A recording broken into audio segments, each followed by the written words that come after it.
राष्ट्र का विकास जिनका एकमात्र ध्येय है। स्वागत कर रहे हैं श्री करण देवतड़े, श्री कृष्णा सहारे, श्री सुधीर पारवे, श्री कीर्ति कुमार बंटी भांगड़िया जी, श्री सुधीर मुनगंटीवार जी, श्री किशोर दोरगेवार जी।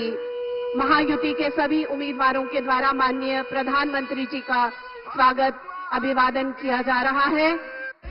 भारत जिनके दिल में बसता है और जो भारतीयों के दिलों पर राज करते हैं, हमारे प्रिय प्रधानमंत्री जो सतत कार्यरत हैं, सतत संकल्परत हैं, आपका हार्दिक स्वागत, हार्दिक हार्दिक स्वागत। चिमूर की इस क्रांति भूमि में हमारे प्रिय प्रधानमंत्री, हमारे प्रिय नेता, विश्व नेता, लोकप्रिय नेता माननीय श्रीमान नरेंद्र मोदी जी अपनी जनता का अभिवादन स्वीकार कर रहे हैं।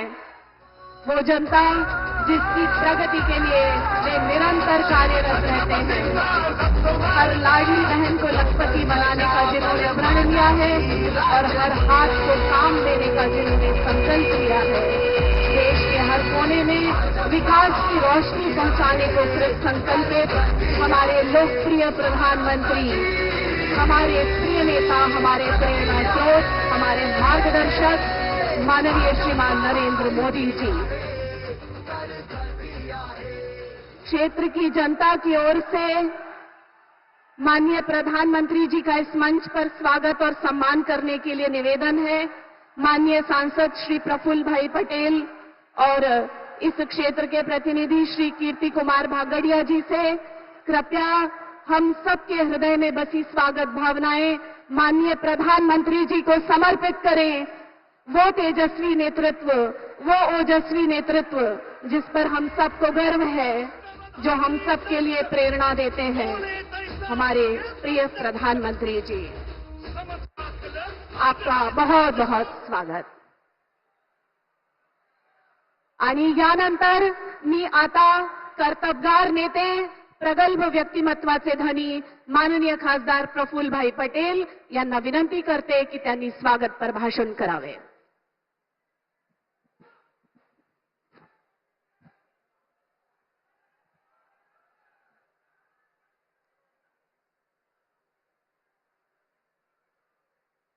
भारत माता की, छत्रपति शिवाजी महाराज की, भारत रत्न डॉक्टर बाबा साहेब आंबेडकर की।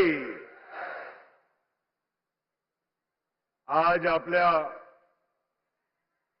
चिमूरच्या या शहीदांची, वीरांची या पावनभूमीमध्ये आपल्या देशाचे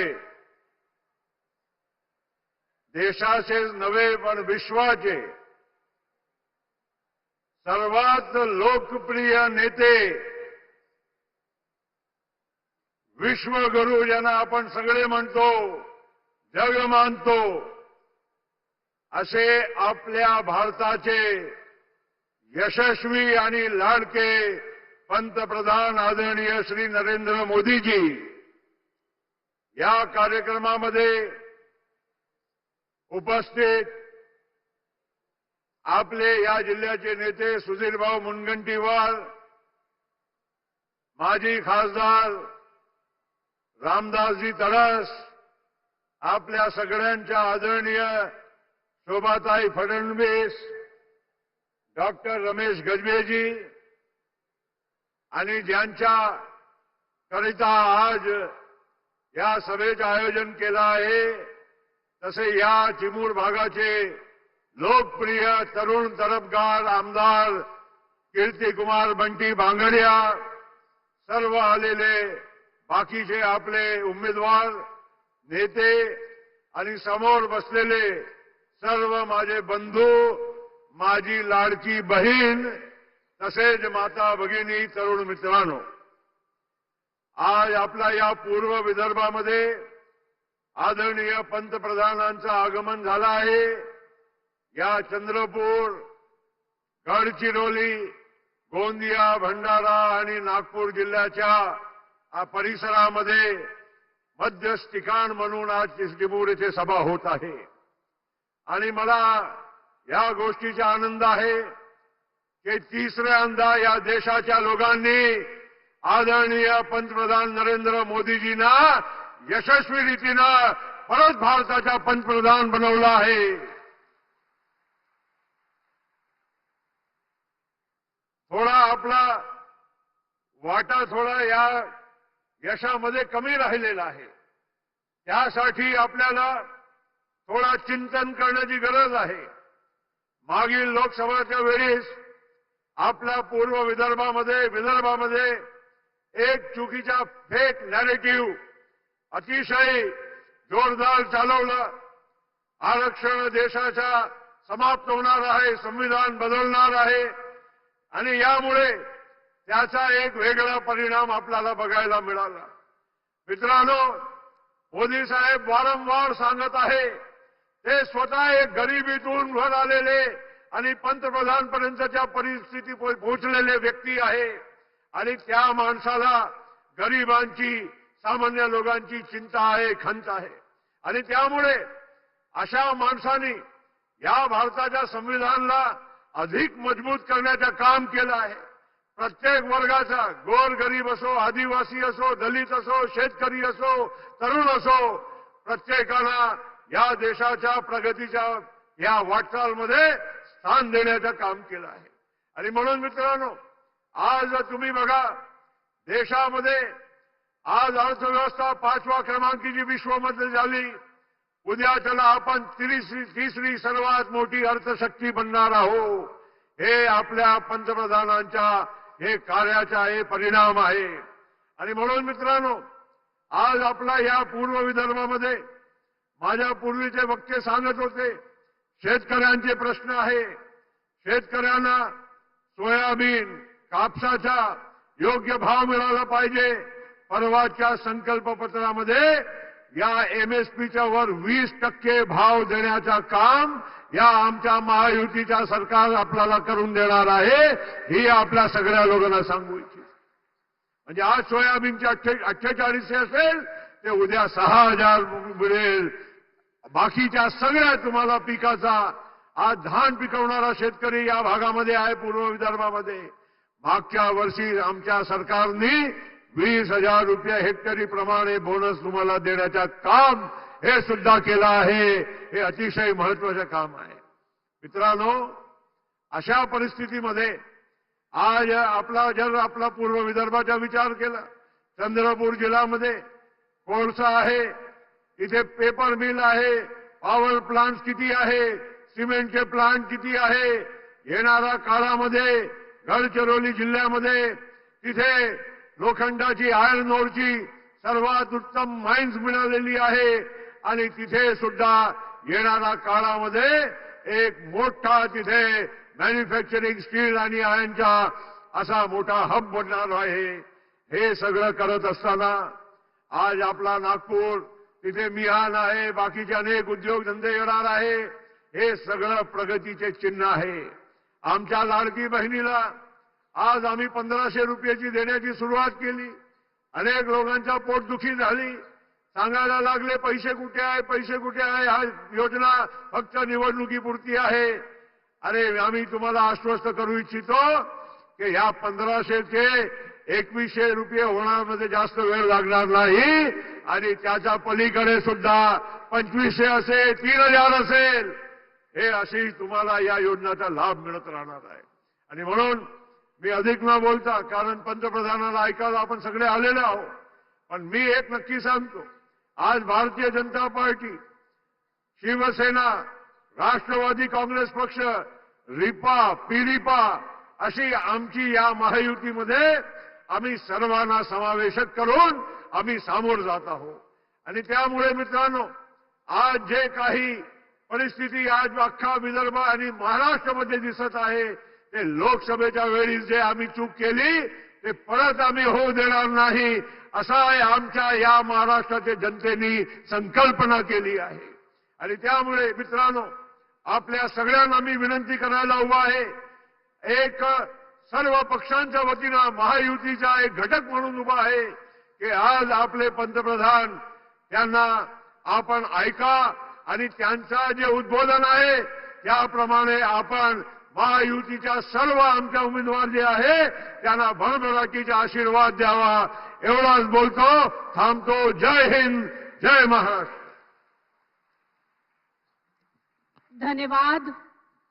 और अब हम सब जिन्हें सुनने को आतुर और प्रतीक्षित हैं, विकसित भारत के स्वप्न शिल्पी, हर वर्ग के विकास हेतु कृत संकल्पित, भारतीय जीवन मूल्यों के मूर्तिमान प्रतीक, हमारे देश के लोकप्रिय नेता और विश्व नेता, हमारे प्रधानमंत्री सम्माननीय श्रीमान नरेंद्र मोदी जी से करबद्ध निवेदन करती हूं कि वे कृपया सभा को संबोधित करें और हम उनके उद्बोधन से लाभान्वित हों.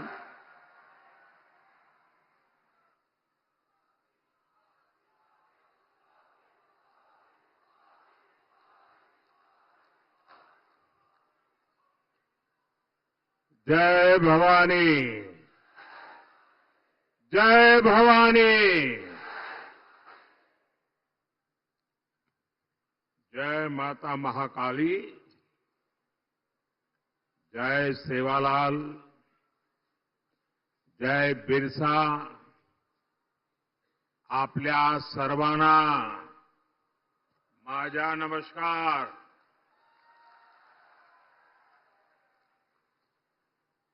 श्री हरि बालाजी महाराज उनकी ये देवस्थानम की पुण्य भूमि, क्रांतिकारियों की, वीरों की ये धरती, मैं चिमूर की इस महान मिट्टी को नमन करता हूं.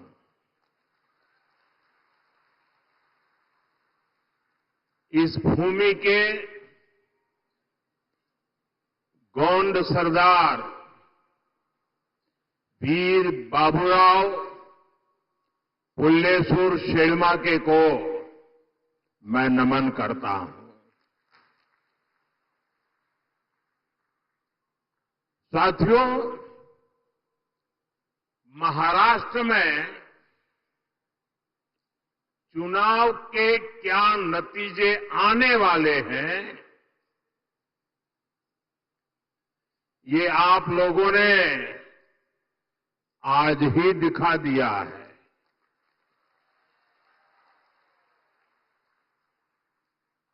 ये जन सैलाब बता रहा है कि महाराष्ट्र में महायुति की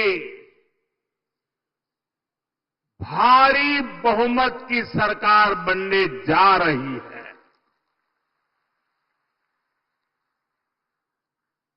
चिमूर की जनता ने और पूरे महाराष्ट्र ने ठान लिया है, भाजपा महायुती आहे तर गती आहे, महाराष्ट्राची प्रगती आहे.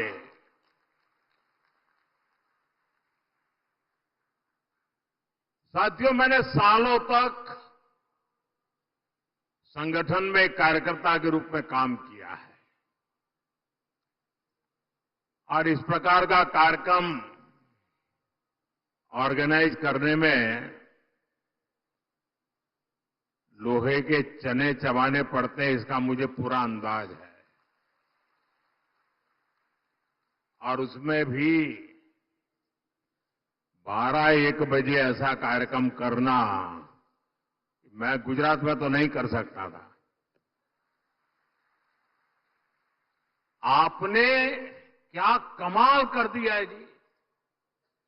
जहां भी मेरी नजर पहुंच रही है, लोग ही लोग नजर आ रहे हैं और ऐसा लग रहा है जैसे केसरिया सागर लहरा रहा है.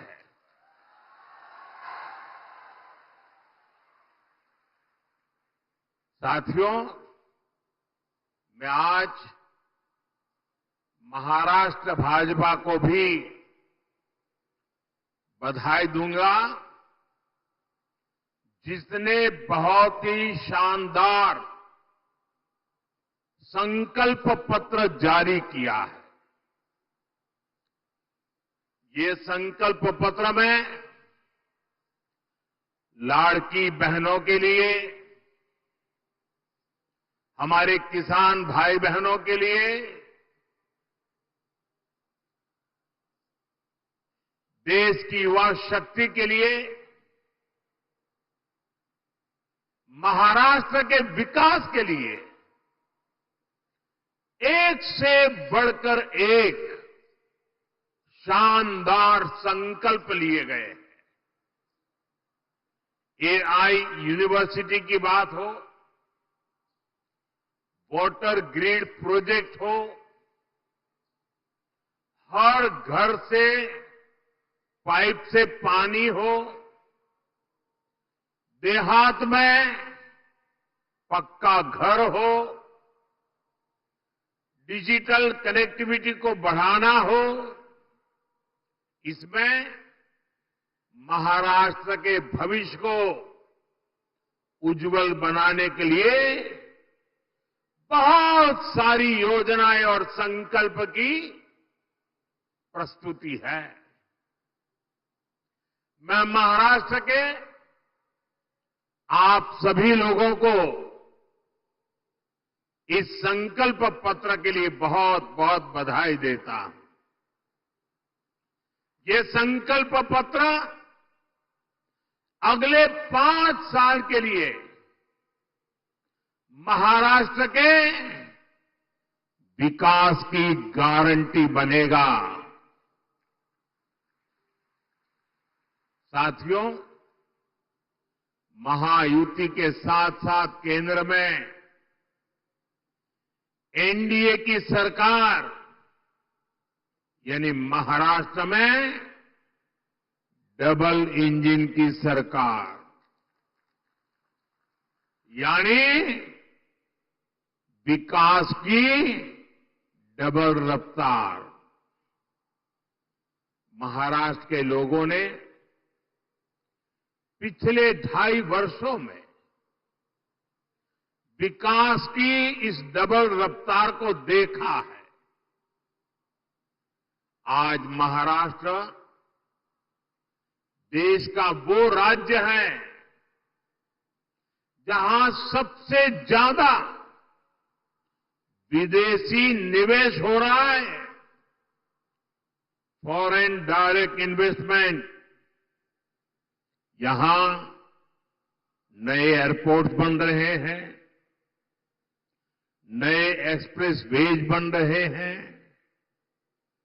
आज महाराष्ट्र में करीब 1 दर्जन वंदे भारत ट्रेनें चल रही है। राज्य के 100 से ज्यादा स्टेशनों का कायाकल्प किया जा रहा है। राज्य में कई रेल मार्गों का विस्तार हो रहा है। साथियों, महायुति की सरकार किस स्पीड से काम करती है और ये अगाड़ी वालों की जमात कैसे कामों को रोकते हैं, चंद्रपुर के लोगों से बेहतर ये बात और कौन जानेगा। यहां के लोग दशकों से रेल कनेक्टिविटी की मांग कर रहे थे, लेकिन कांग्रेस और अगाड़ी वालों ने कभी भी ये काम होने नहीं दिया। हमारी सरकार ने कांपा वरोरा रेलवे लाइन को मंजूरी दी। नागपुर से गढ़चिरौली रेलवे लाइन का काम भी अब बस पूरा होने की तैयारी में है। इससे किसको सुविधा मिलेगी? आपको ये सुविधा मिलेगी, आपका समय बचेगा, आपका पैसा बचेगा। भाइयों बहनों, महाराष्ट्र का तेज विकास ये अघाड़ी वालों के बस की बात नहीं है भाई।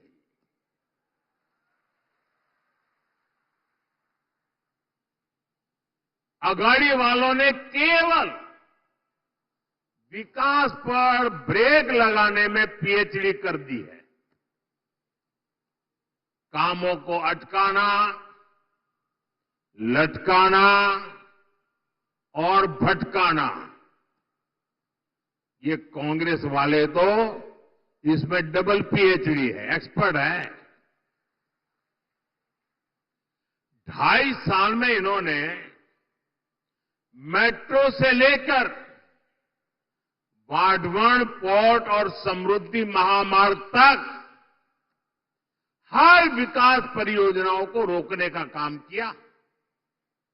इसलिए याद रखिएगा, अघाड़िया ने भ्रष्टाचार के सबसे बड़े खिलाड़ी,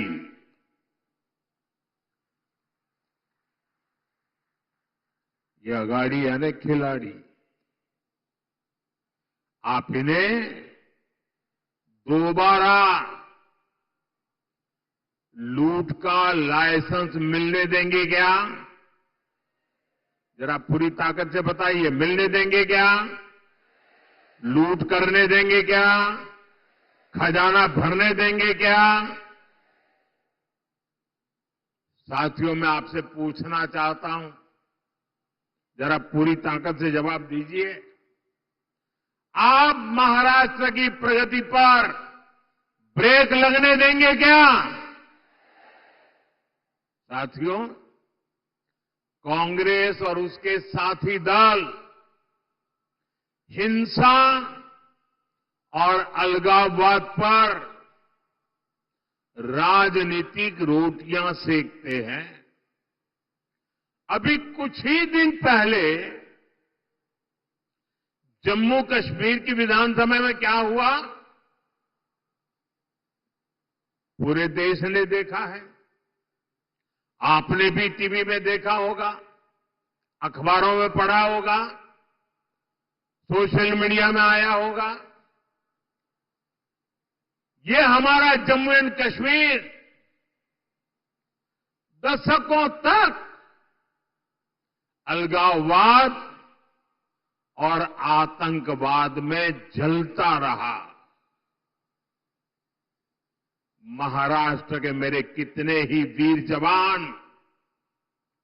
मातृभूमि की रक्षा करते करते जम्मू कश्मीर की धरती पर शहीद हो गए। और ये हालत बनी कैसे? ये पाप पनपा कैसे? जिस कानून की आड़ में, जिस धारा की आड़ में ये सब हुआ, वो धारा थी 370, और ये 370 धारा कांग्रेस की देन थी। और जैसे ही हमने 370 को खत्म किया, कश्मीर को भारत और भारत के संविधान से पूरी तरह नाता जोड़ा। हमारे देश के बहुत लोगों को पता ही नहीं है, शायद आपके लिए भी बहुत सी जानकारी पहली बार होगी। बाबा साहब आंबेडकर ने जो संविधान बनाया, जो संविधान पूरे देश ने स्वीकार किया, लागू किया, लेकिन आपको जानकर के दुख होगा कि इस संविधान की माला जपने वाले लोगों ने 7 दशक से भी ज्यादा समय जम्मू कश्मीर में बाबा साहब आंबेडकर के दिए हुए संविधान को लागू नहीं किया था। 7 दशक तक देश आजाद होने के बाद जब तक मोदी नहीं आया तब तक इस देश में 2 संविधान चलते थे। एक संविधान जो बाबा साहब आंबेडकर ने दिया, जिसका पालन हम सब लोग करते थे, और दूसरा विधान जम्मू कश्मीर था। जम्मू कश्मीर का हाईकोर्ट का जज शपथ लेता था भारत के संविधान के नाम पर नहीं। जम्मू कश्मीर का मुख्यमंत्री शपथ लेता था भारत के संविधान के नाम पर नहीं। कारण 370 की ऐसी दीवार थी जो बाबा साहब के संविधान को जम्मू कश्मीर में घुसने नहीं देती थी। ये मोदी को आपने आशीर्वाद दिया और 370 को हमेशा हमेशा के लिए हमने जमीन में गाड़ दिया। दोस्तों,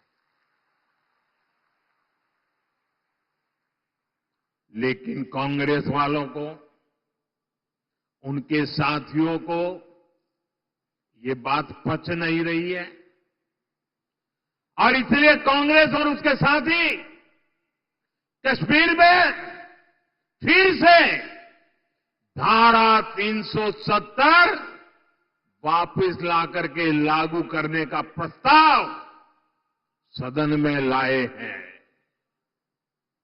सदन में पास करवा रहे हैं। जरा कांग्रेस वालों को पूछिए, उनके साथियों को पूछिए कि जो धारा 370 खत्म हो गई, जिस जम्मू कश्मीर में भारत का संविधान पैर नहीं रख सकता था, उस जम्मू कश्मीर में भारत का संविधान पहुंचा। क्या आप फिर से इसको रोक लोगे? ये लोग वो काम कर रहे हैं जो काम पाकिस्तान चाहता है। मैं जरा यहां के लोगों से पूछना चाहता हूं, क्या कांग्रेस को ये करने देंगे आप? ये करने देंगे? 370 वापस आने देंगे? जम्मू कश्मीर को हमसे दूर रखने देंगे? उनके और उनके साथियों को सजा देंगे? साथियों, हमारे चंद्रपुर के इस क्षेत्र ने भी दशकों तक नक्सलवाद की आग को झेला है। इस क्षेत्र ने क्या कुछ नहीं सहा। नक्सलवाद के कुचक्र में कितने ही युवाओं का जीवन बर्बाद हो गया। हिंसा का खूनी खेल चलता रहा। औद्योगिक संभावनाओं ने यहां दम तोड़ दिया। कांग्रेस उसके साथियों ने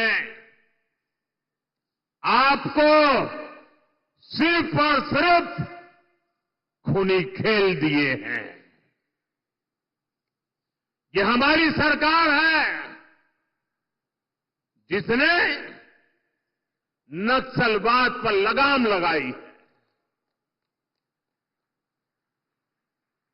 आज ये पूरा क्षेत्र खुल करके सांस ले पा रहा है। अब चिमूर और गढ़चिरौली के क्षेत्र में नए अवसर बन रहे हैं।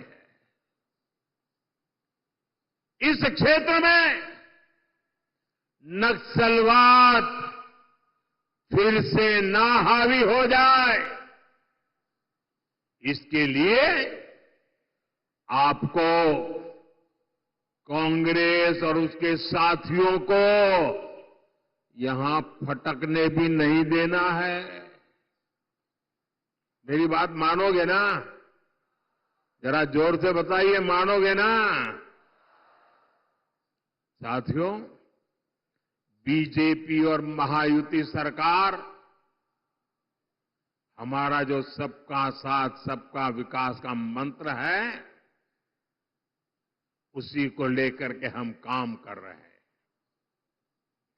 मैं गरीब के जीवन की मुश्किलों को समझता हूं, इसलिए आपका जीवन आसान बनाने के लिए दिन रात काम करता हूं। हमारी सरकार में करोड़ों गरीबों को पीएम आवास मिले। हमारी सरकार में करोड़ों गरीबों को मुफ्त इलाज की गारंटी मिली। नई सरकार बनते ही हमने आयुष्मान योजना का लाभ 70 वर्ष से अधिक उम्र के सभी बुजुर्गों को भी दे दिया। हमने गांव-गांव सड़क पहुंचाई, बिजली पहुंचाई, करोड़ों परिवारों को जल जीवन मिशन के तहत पानी का कनेक्शन मिला। अकेले चिमूर में ही 16 लाख परिवारों को मुफ्त राशन मिल रहा है, ताकि गरीब के घर का चूल्हा जलता रहे। गरीब कल्याण की योजनाओं का सबसे ज्यादा लाभ हमारे वंचित समाज को हुआ है। दलित हो, पीड़ित हो, शोषित हो, आदिवासी हो, ओबीसी हो, उनको मिला। और ऐसे ही प्रयासों से पिछले 10 साल में 25 करोड़ लोग गरीबी से बाहर निकले हैं। महायुति की सरकार इस क्षेत्र में भी गरीबों को मजबूत करने के लिए, उन्हें नए अवसर देने के लिए काम करेगी। साथियों, हमें महाराष्ट्र को समृद्ध बनाने के लिए हमारे किसानों को समृद्ध बनाना है। आज यहां किसानों को पीएम किसान सम्मान निधि का फायदा मिल रहा है। महायुति सरकार साथ में नमो शेतकरी योजना का डबल फायदा भी दे रही है। चंद्रपुर जिले में और इस क्षेत्र में धान की पैदावार भी होती है। आणि तुमच्या चिन्नोरची चव किती मधुर असते। आप सभी को महाराष्ट्र भाजपा की घोषणाएं बहुत मदद करने वाली है। साथियों, हमारी सरकार सोयाबीन किसानों को संकट से उबारने के लिए भी आर्थिक सहायता दे रही है। सोयाबीन किसानों को अलग से 5,000 रुपये दिए जा रहे हैं। महायुति की सरकार ने सोयाबीन का न्यूनतम समर्थन मूल्य 6,000 प्रति क्विंटल करने का भी वायदा किया है। हमने प्याज निर्यात शुल्क को भी कम किया है, ताकि हमारे किसान भाइयों की आय बढ़े। भाइयों और बहनों, महाराष्ट्र में किसानों का कांग्रेस और अगाड़ी की सरकार ने बहुत नुकसान किया है। आपको याद है, अपने शासन में इन्होंने जलयुक्त शिवार योजना को रोक दिया था। महायुति सरकार ने यह काम फिर से शुरू किया। बीते वर्षों में नीलवंडे बांध और कैनाल के काम पूरे हुए हैं। विशाल गोसी खुर्द प्रोजेक्ट भी अब पूरा होने जा रहा है। साथियों, चंद्रपुर के तो बैम्बू दुनिया भर में मशहूर है। ये हमारी सरकार है जिसने बैम्बू से जुड़े अंग्रेजों के जमाने के पुराने नियमों को बदला, कानूनों को बदला, जिसके लिए आपके लिए बैम्बू की खेती आसान हो जाए। गढ़चिरौली और चंद्रपुर में बांस शिल्पकारों की स्किल ट्रेनिंग पर भी हमारी सरकार जोर दे रही है। साथियों, मैं आपको कांग्रेस और उसके साथियों की एक बड़ी साजिश से भी सावधान कर रहा हूं। हमारे देश में आदिवासी समाज की जनसंख्या करीब करीब 10% के आसपास है। कांग्रेस आप आदिवासी समाज को जातियों में बांटकर टुकड़े टुकड़े करके कमजोर करना चाहती है। यहां चिमूर चंद्रपुर में भी बड़ी संख्या में मेरे आदिवासी भाई बहन रहते हैं। कांग्रेस चाहती है कि हमारे आदिवासी भाई एसटी के रूप में उनकी पहचान खो दें, आदिवासी के रूप में उनकी पहचान खो दें, उनकी ताकत से उनकी जो पहचान बनी है वो बिखर जाए। सारे आदिवासी समाज की छोटी छोटी जातियां अपने आप को एसटी के नाते भूल जाए, आदिवासी के नाते भूल जाए, सिर्फ जाति के रूप में याद रखें और आपस में लड़ें, आपकी एकता टूट जाए। ये कांग्रेस का खतरनाक खेल है। कांग्रेस गौंड समाज को राजगौंड से लड़वाना चाहती है, अरग समाज को प्रधान समाज से लड़वाना चाहती है। कांग्रेस पठारी को सरोटी से, हलवा को हलबी से, कोलम को मन्नेर वारलू से लड़वाना चाहती है। आदिवासी समाज जातियों में बटेगा तो उसकी पहचान खत्म हो जाएगी, उसकी ताकत खत्म हो जाएगी। विदेश में जाकर कांग्रेस के शहजादे खुद ये ऐलान कर चुके हैं। इसलिए मैं कहता हूं, हमें कांग्रेस के इस षड्यंत्र का शिकार नहीं होना है, हमें एकजुट रहना है। और इसलिए मेरा तो आपसे एक ही आग्रह है, हम एक रहेंगे तो सेफ रहेंगे, हम एक रहेंगे तो और साथियों, आप जानते हैं, अगर आप एक नहीं रहे, आपकी एकजुटता टूटी, तो सबसे पहले क्या होगा? कांग्रेस आपका आरक्षण छीन लेगी। कांग्रेस के शाही परिवार के हमेशा से ये मानसिकता रही है, कोई देश पर राज करने के लिए पैदा हुआ है। आजादी के बाद इसलिए ही कांग्रेस ने दलितों, पिछड़ों और आदिवासियों को कभी आगे नहीं बढ़ने दिया और आरक्षण से दलितों, पिछड़ों और आदिवासियों को आगे बढ़ाने का मौका मिलता है। इसलिए ही कांग्रेस आरक्षण से चिढ़ती है। 80 के दशक में तो कांग्रेस ने, जब राजीव गांधी नेतृत्व करते थे, चुनाव का समय, चुनाव चल रहे थे और उनकी हिम्मत देखिए, बाकायदा उन्होंने अखबारों में एडवर्टाइजमेंट दी थी, पोस्टर जारी किए थे और दलितों, पिछड़ों और आदिवासियों को मिलने वाले विशेष अधिकार पर सवाल उठा दिया था।